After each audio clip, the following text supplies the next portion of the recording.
Welcome to part 4 of What If Ahsoka Joined Vader. Thank you for your support so far in this series.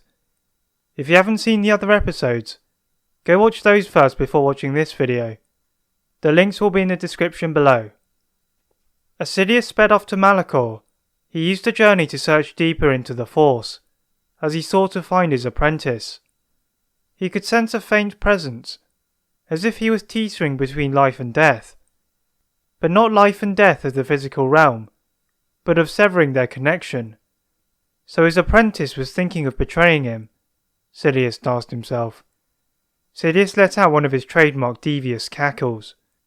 He had planned for this eventuality by purposely restricting Vader's suit, and ensuring he did not tell his apprentice all of his Sith secrets, merely what he needed to do his bidding. Unlike himself, Plagueis, and Tenebrous before him, Vader would not succeed in ever becoming the true Lord of the Sith.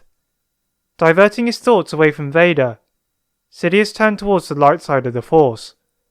He knew that most of the Jedi had been eliminated, thanks largely to his own masterful manipulation in executing Order 66 and Vader's work, but he couldn't shake off the feeling that the light side would emerge soon, and become a far bigger threat than the feeble remnants of a rebellion. Finally landing on Malachor, Sidious jumps to the side of the temple, and he sees the broken double-bladed spinning lightsabers of his Inquisitors. But still, he cannot come to any conclusions. Sidious looks further around the base of the temple, and it was unsurprisingly severely damaged.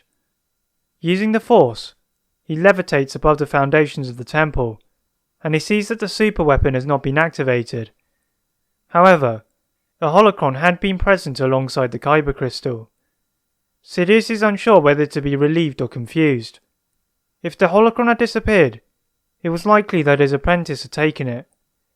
But could someone else have bested him? After all, Vader was not unbeatable, unlike Sidious himself. Looking further into the rubble, and levitating a few rocks, he sees the remains of a lightsaber that he didn't recognize.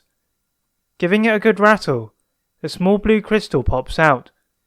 A Jedi's weapon, Sidious thought to himself. Vader had managed to defeat a Jedi after all.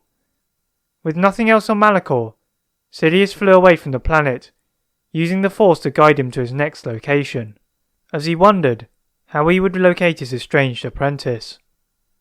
Far away from Malachor, Darth Vader and Ahsoka Tano had returned to the planet of Mustafar, filled with hatred for the Emperor.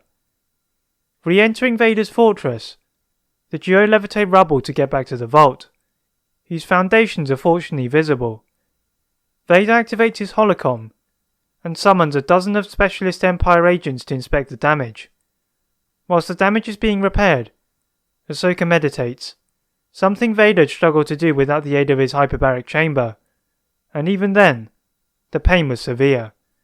Ahsoka could now see through the flaws of the Jedi, and why Vader had become who he was. They had limited her master's powers, and it was no surprise he wanted more. As a result, Ahsoka would always straddle the line between light and dark, fighting for what was right.